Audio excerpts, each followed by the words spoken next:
बिस्मिल्लाहिर्रहमानिर्रहीम बोलते कालम के साथ मैं आमिर रज़ा हूं। इंसान के मुंह से निकली हुई चंद बातें अगर जल्द पूरी हो जाएं तो वो आपको ऐसे लगता है जैसे आपने ये बात कही क्यों थी। मैंने कल के अपने व्लॉग में कहा था कि अगली बारी जो है मुत्तहिदा अरब अमारात की है। इससे पहले कतर और सऊदी अरब के ऑयल टैंकर्स पर हमला हुआ था, जहाज़ों पर हमला हुआ था और मैंने कहा था कि अब मुत्तहिदा अरब अमारात की बारी है। अमरीका ने एक साजिश के तहत पूरे खलीजी ममालिक को ईरान के मद्दे मुकाबल खड़ा करना है ताकि वो पैसा बना सकें।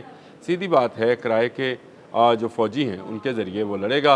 पैसा जो है हमारे अरब शेख जो हैं वो अदा करेंगे। इससे पहले कतर का जहाज़ जो है अमरीकी निगरानी में गुजर रहा था, अननोन प्रोजेक्टाइल आकर उसके अर्शे पे लगता है। जहाज़ तो बच जाता है, हमले के अरकान भी बच जाते हैं, लेकिन सफ़र रुक जाता है। उसके बाद सऊदी अरब को हलाशेरी दी गई, भी चल शाबा भी शाबा, और चल भी शाबा पे Saudi Yalla Yalla Yalla Yalla Yalla Yalla कहते हैं ना जी, यल्ला यल्ला करते हुए सऊदी अरब का जहाज़ जो है उसको गुजारने की कोशिश की गई।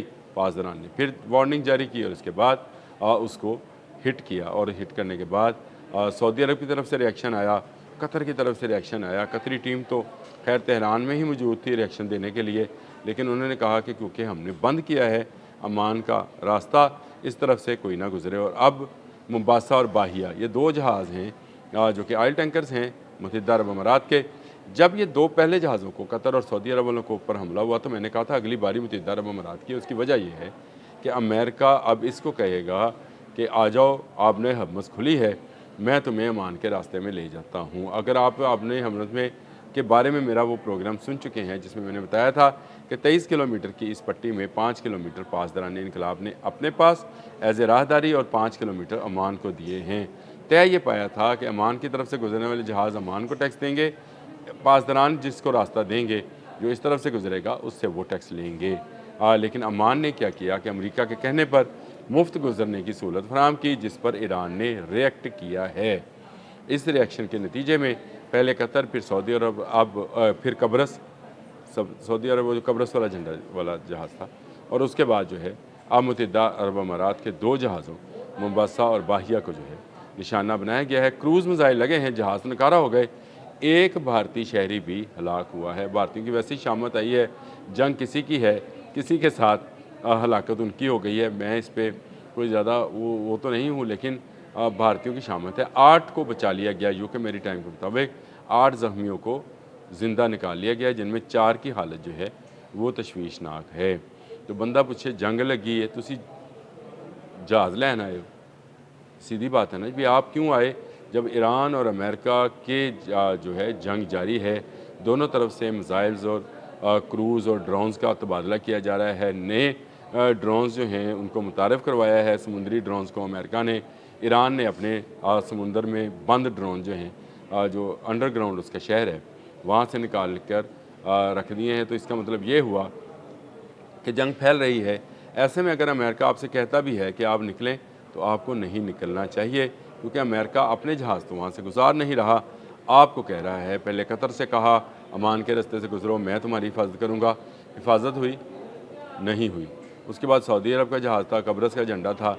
इसके बाद ये दो जहाज़ बाहिया और जो है मुबासा, इन पर हमला हो गया और क्रूज़ मिसाइल लगे हैं इनका। इसका मतलब ये है कि अमेरिका की सेंटकॉम ने ये कहा कि उन्होंने ईरानी बहरिया यानी ईरानी पासदारान बहरिया को जो है इतना नुकसान पहुँचाया है ताकि वो आने जाने वाले जहाज़ों पर हमला न कर सके।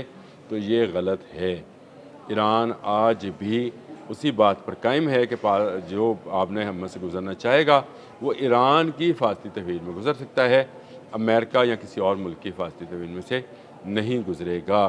कल डोनाल्ड ट्रंप ने 20% जो है टैक्स भी लगाने का ऐलान किया कि आपने हरमुज़ खुली है, सिर्फ ईरान के लिए बंद है, ब्लॉकेड है, आज लगाया जाना है ये ब्लॉकेड, जिस पर मैं अलग से भी व्लॉग करूँगा कि ये कितना कामयाब होगा। लेकिन उसने कहा कि वो जो जहाज़ हैं वो आज़ादाना गुजर सकते हैं।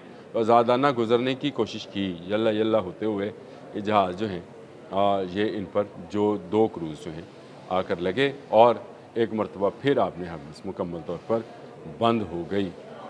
इसके बंद होने से तजारत बंद होती है, इसके बंद होने से दुनिया में एनर्जी की तरसील जो है, जो कि तेल और गैस की सूरत में है, वो बंद हो जाती है और इसका ख़मियाज़ा जो है पूरी दुनिया को महंगाई की सूरत में भुगतना पड़ता है। ख़ुद अमेरिका में भी महंगाई होती है, लेकिन क्या किया जाए कि डोनाल्ड ट्रंप बज़िद हैं कि आबने हरमज़ पर उनका कब्ज़ा होगा, वो 20 जो है परसेंट जो है फ़ी जहाज़ का 20%।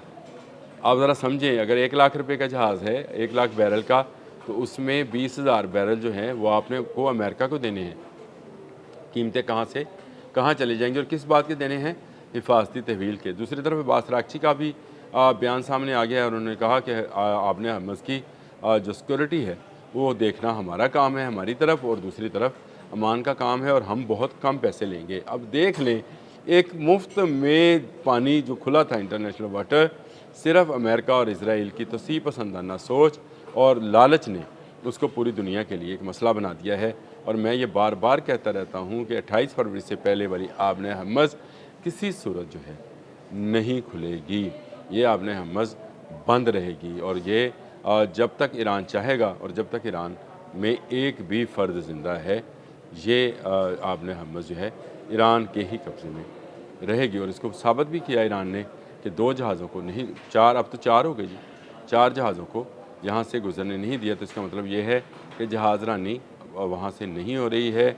आपने हरमज़ में जो पासदारानी इनकलाब से डील करेगा या उसको टैक्स देगा वो गुजर जाएगा। जो अमेरिका के कहने पर गुजारने की कोशिश करेगा, चाहे जो मर्ज़ी मुल्क हो, उसको निशाना बनाया जाएगा। तो अमेरिका के कहने पर ना आइएगा। पासदारानी इनकलाब फजीरा से कोह मुबारक तक का मुकम्मल कंट्रोल रखते हैं और जहाँ चाहते हैं वहाँ हमला कर सकते हैं। इसके साथ साथ उनके पास इंटरनेशनल वाटर्स में जो है वो बारूदी सुरंगें भी मौजूद है, जिनको अभी तक उन्होंने इस्तेमाल नहीं किया। ऑटोमेशन पर लगी ये बारूदी सुरंगें बड़े जहाज़ों के लिए बड़ा ख़तरा है, जहाज़ डूब सकते हैं। बड़ी ही नाजुक सूरत हाल में इस वक्त आबने हरमज़ है, खलीज है, खलीज फ़ारस है, ईरान है, अमेरिका जो है वो उसका एडवेंचरिज़म जो है डोनाल्ड ट्रंप का, मैं ये कहूँगा वो दुनिया को एक बड़े ख़तरे की तरफ ले जा रहा है। वैसे तो मेरा कहना यही है, जो मेरी रिसर्च कहती है कि ये जंग अब बंद नहीं होगी, एक जगह पर रुकेगी तो दूसरी जगह से फूटेगी, यानी एक जगह से रुककर दूसरी जगह पर आपको जंग होती नज़र आएगी। अब देख लीजिए, कहाँ अमन मुआहिदा होने के बिल्कुल करीब था, MOU साइन थे, दुनिया वाह वाह कर रही थी, और कहाँ एक गलती से दोबारा जंग जो है वो शुरू हो जाती है और फिर भड़क भी उठती है। अब इस वक्त भड़की हुई जंग है, अमेरिका भी हमले कर रहा है, मुत्तहिदा जो ईरान है वो भी हमला कर रहा है। मुत्तहिदा अरब अमारात ने भी जंग में कूदने का एक तरह से ऐलान कर दिया है कि वो अपने दिफा में हमला करने का हक़ महफूज रखता है। तो हमला करेंगे तो ईरान भी हमला करेगा। तो इसका मतलब यह है कि आने वाले दिनों में ये जंग मज़ीद फैलती हुई नज़र आ रही है। अल्लाह खैर करे। ये जंग जो है ये इस जंग का ऊँट जो है किस करवट बैठेगा कोई कुछ नहीं कह सकता। ये आलमी जंग भी हो सकती है। अब तक के लिए इतना ही। अल्लाह हाफ़िज़।